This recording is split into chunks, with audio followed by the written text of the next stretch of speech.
Olá, essa apresentação destina-se aos professores de ensino fundamental e de ensino médio e é sobre o que é o GNU Linux e outros aspectos práticos da utilização dos laboratórios de informática das escolas.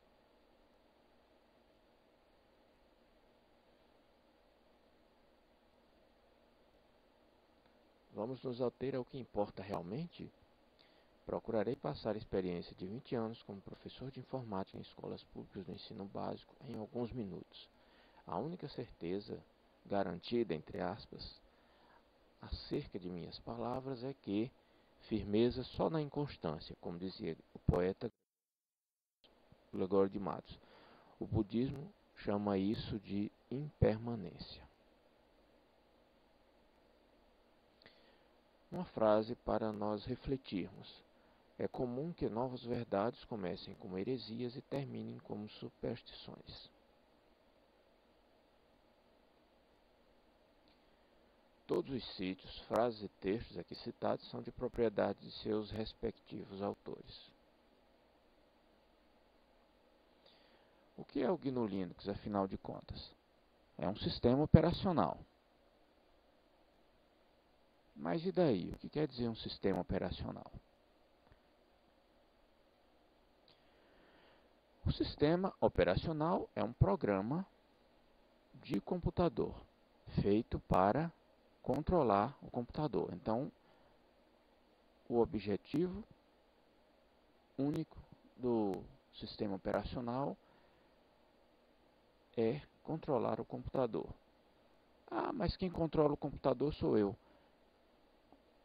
Realmente, quem controla o computador é o usuário, mas é preciso um programa de computador para dizer que a tecla que você pressionou é uma letra S, que o som que você está gravando precisa ser gravado em um arquivo. Então, quem faz esse controle todo é o sistema operacional. Quais as principais características do SO GNU Linux? Então, as principais características do SO GNU Linux são: você pode copiar quantas vezes quiser, você pode olhar o que tem dentro, você pode mudar a forma do SO trabalhar se for para ajudar alguém ou para aperfeiçoar, você pode usar para o que quiser, desde que de acordo com a moral e os bons costumes. Essas são as 4 liberdades de um software livre, e o GNU Linux é um software livre por respeitar essas 4 propriedades.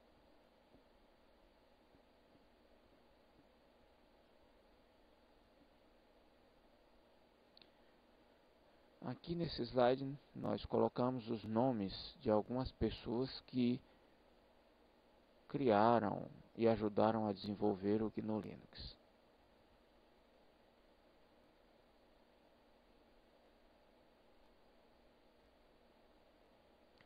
E aqui os brasileiros que participam ativamente dos projetos.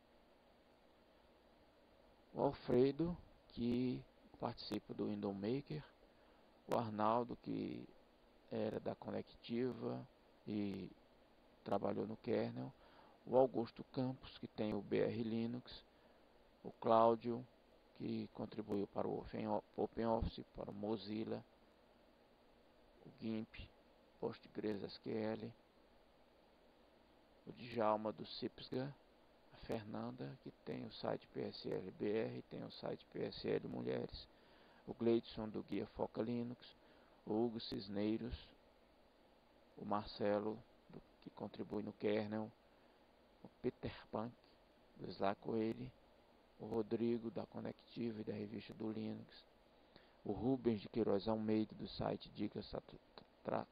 Dicas-L, a Sulamita Garcia, do Slackware e dos Linux Chics, o Thiago Macieira, da ProgBR, que não existe mais, inclusive, e as distribuições Linux, né? Nesse site aqui, é, temos uma explanação um pouco mais detalhada sobre o que é uma distribuição GNU Linux. Mas aqui eu posso dizer que distribuições são sabores de Linux. Então Linux tem diversos sabores, né? Os principais, os mais antigos sabores são Debian, Slackware, SUSE, Mandriva, Ubuntu, etc.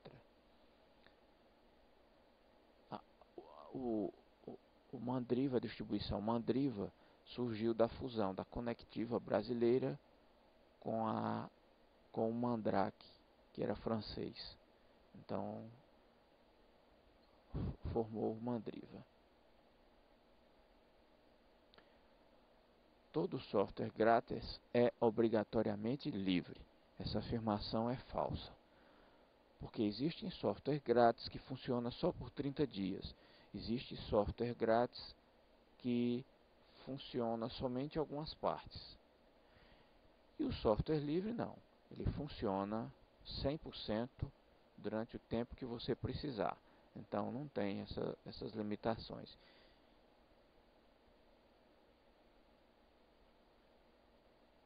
Existe algum exemplo de como aprender a usar o laboratório de informática? Tudo que está lá no laboratório de informática já tem documentação dizendo como funciona. Agora, recentemente foi montado lá um compartilhamento. Então, para usar esse compartilhamento foi escrito um passo a passo numa folha de papel. Então, quem quiser usar esse compartilhamento é só pegar a folha, ler como é as instruções na folha e usar. E outros exemplos além desse, é você chegar lá, abrir o editor de texto para digitar a sua prova e dentro do próprio editor de texto tem um manual que começar a digitar e usar. Então você começa aprendendo a digitar a sua prova. Não precisa você saber tudo do laboratório no primeiro momento. Você só precisa aprender as partes da sua área de conhecimento. Quantos tipos de licenças existem? Existem vários tipos de licença. Tem a licença GNU GPL, que pertence à Free Software Foundation. Existe a licença BSD e a licença Creative Commons. Esse site aqui embaixo, ele fala com mais detalhes sobre os diversos tipos de licença. Tudo que eu gravo no computador fica gravado eternamente, é indestrutível e inadulterável. Mais uma afirmação falsa. As coisas que eu gravo no computador, elas podem se perder. Pode ter um problema elétrico, pode ter um problema vamos dizer assim, de vírus de computador, né? Então as coisas que eu gravo no computador você deve ter sempre cópias. Cópia num pendrive, cópia num CD. E mesmo assim, um pendrive tem uma vida útil aproximada de mil inserções no computador. Você coloca ele no computador 1000 vezes, é o tempo de vida útil estimado dele. Pode passar um pouco e pode diminuir um pouco, dependendo da qualidade do seu pendrive, do fabricante, do cuidado que o fabricante tomou na montagem do seu pendrive. Um CD, ele tem uma vida útil estimada de 5 anos. Depois de 5 anos ele começa a rachar por dentro.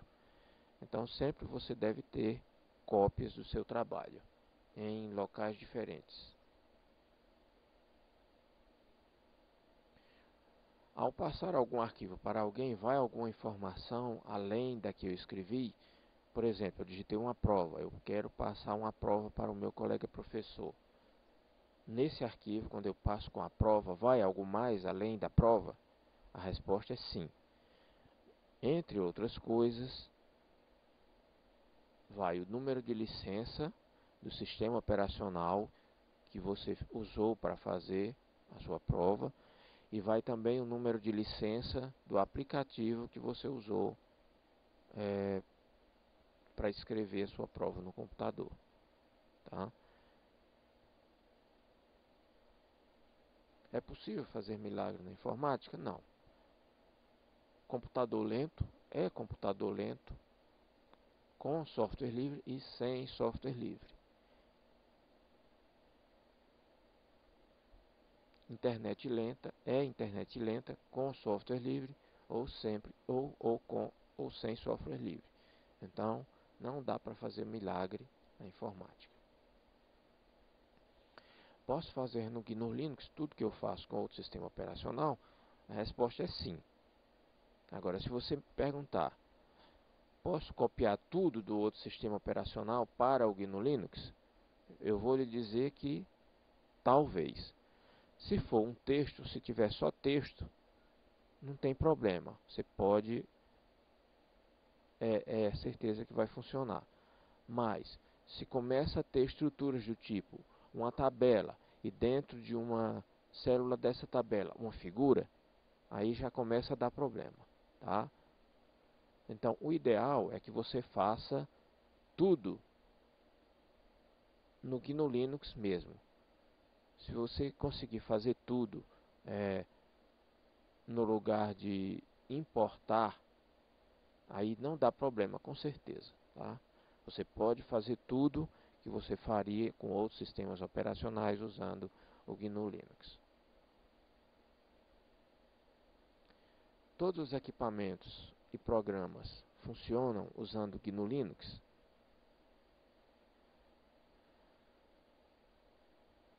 Esses equipamentos e programas, existem equipamentos e programas que foram feitos para funcionar somente em sistemas operacionais pagos.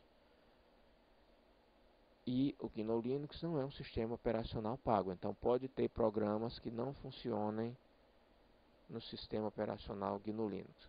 Programas e equipamentos também, tá? Pode acontecer isso. E como fica o funcionário exclusivo para digitar nossas provas, apostilas e textos? Vamos raciocinar um pouco.